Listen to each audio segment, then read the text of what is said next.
여기 앞에 앉으신 기자님.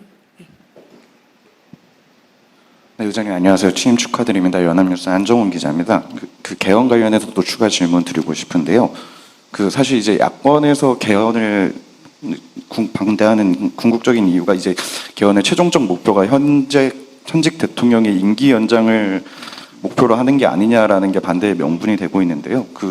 야권의 의장님 임기 내에 혹시 현직 대통령의 임기 연장을 하는 개헌안에 대해서는 통과 처리 여부에 대한 입장을 좀 여쭤보고 싶습니다.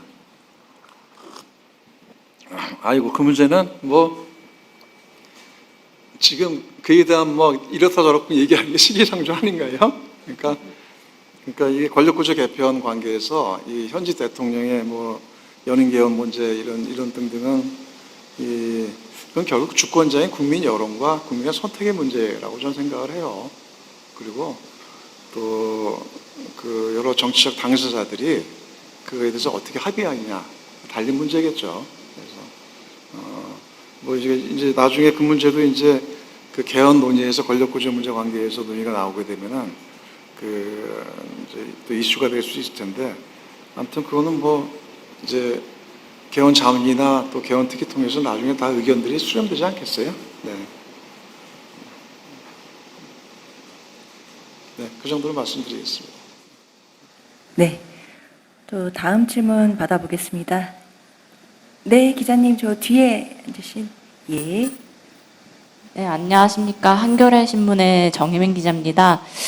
지방선거 직전에 이제 공소 취소 조항이 들어간 조작기소 특검법에 대한 논의가 이제 진행이 되다가 지방선거 이후로 밀린 모양새인데, 이제 민주당 전당대회가 끝나면 또다시 이제 법안 처리가 시도될 수도 있고, 그런데 이제 의장님께서는 이 공소 취소 조항이 들어간 조작기소 특검법에 대한 어떠한 견해를 가지고 계신지 궁금합니다. 글쎄요, 특정 법안에 대해서 제가 바로 말씀드린 거는 좀 안 맞을 것 같네요. 네. 그리고 아직 그거는 글쎄 민주당 전당대회가 8월 17일인가요? 그렇죠? 네. 전당대회 끝나고 새 지도부가 들어서게 되면은 민주당 새 지도부가 또 어떻게 의견을 정할지 모르겠는데, 그거는 일단 당에서 일단은 판단할 문제고, 저는 제가 지금 무소속 국회의장이 돼서 어떤 거에 대한 그런 개별 법안에 대해서 제가 이렇다 저렇다라는 제가 입장을 말씀드리기가 좀 그렇네요. 네. 네. 그러면 시간 관계상 마지막 질문이 될 것 같습니다.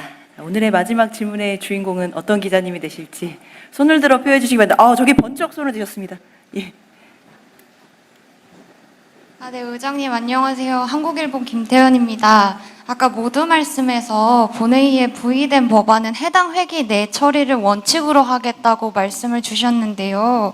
그러면 형소법 개정안이나 국회법 개정안처럼 여야가 좀 첨예하게 대립하는 쟁점 법안들에도 이 원칙을 적용하실 계획이신지 궁금합니다.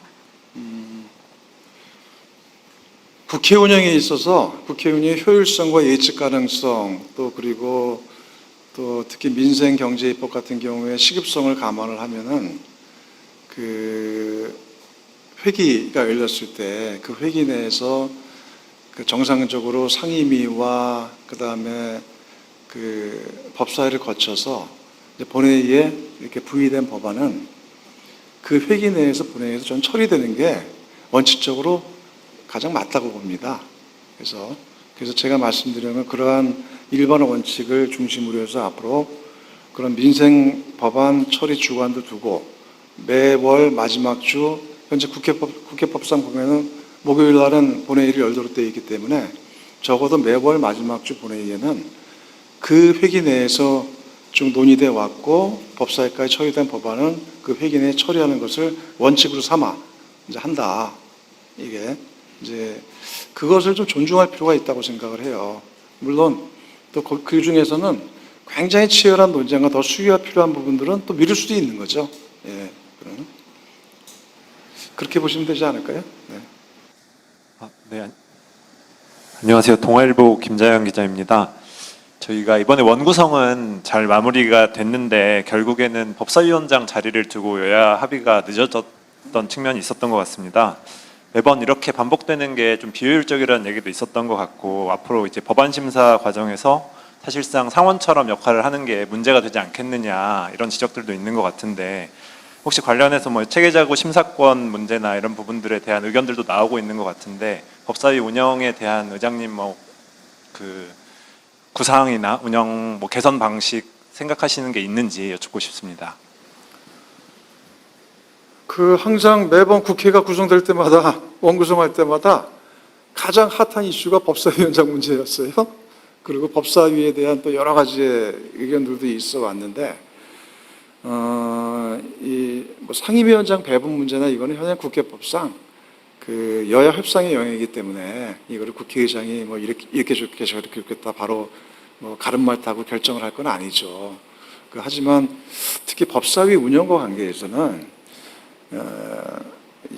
그 많은 의원들께서 지적이 있었고, 저도 이제 국회 활동을 하면 국회의원 활동을 하면서 이 법사위가 말 그대로 상임위의 상임위 역할을 하는 거 아니냐라는 그런 비판이 많이 있었습니다. 그리고 저도 그거에 공감을 합니다. 그래서 앞으로 그 국회 운영 개선 또 국회 운영 개혁 관계에서 봤을 때, 물론 이제 그 향후 언젠가는 진지하게 이 문제에 대해서는 뭔가 법사위 개선에 대해서도 저는 한번 검토가 필요하지 않을까 생각을 합니다. 말 그대로 이제 가장 그 의원님들의 불만이 많은 건 그런 거예요. 그러니까 체계자구 심사를 하면서 각 상임위에서 여야가 충분히 논의해서 합의해서 처리한 법안을 법사위에서 시간을 질질 끌거나 또는 아예 내용 자체를 손을 보게 됩니다. 그래서 상임위에 다시 내려보는 경우들도 있어요. 그래서 물론 체계자구 심사라는 건 사실 꼭 해야 될 거죠.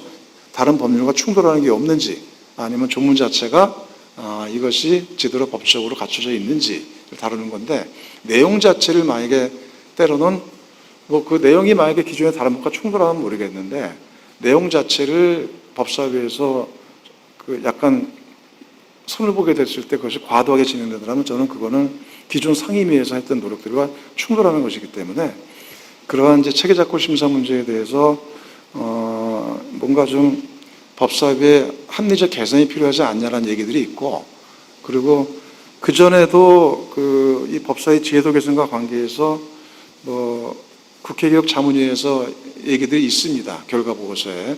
근데 대략 논의에는 종합해보면 두 가지인 것 같아요. 그러니까 하나는 그 법사위를 법제위와 사법위로 아예 좀 나누는 게 낫지 않겠냐 이런 얘기도 있고, 또는 그 체계자구 심사에 대해서는 소관 상임위에 아니면 별도 기관에서 하는 게 나은 거 아니냐 이런 얘기도 있고, 법사위가 적어도 그 마치 다른 모든 상임위의 그 상원으로서 군립하는 것처럼 이렇게 운영되면 안 된다. 그런 여러 가지 얘기도 있습니다. 그래서 그런 것들을 갖고 한번 그 법사위의 그 개선 방안에 대해서 한번 여야 간에 진지하게 논의를 한번 해봤으면 좋겠어요. 그래서 근데 그 문제도 앞으로 국회 운영에 있어서의 하나의 그 개선 과제가 아닌가 생각을 합니다.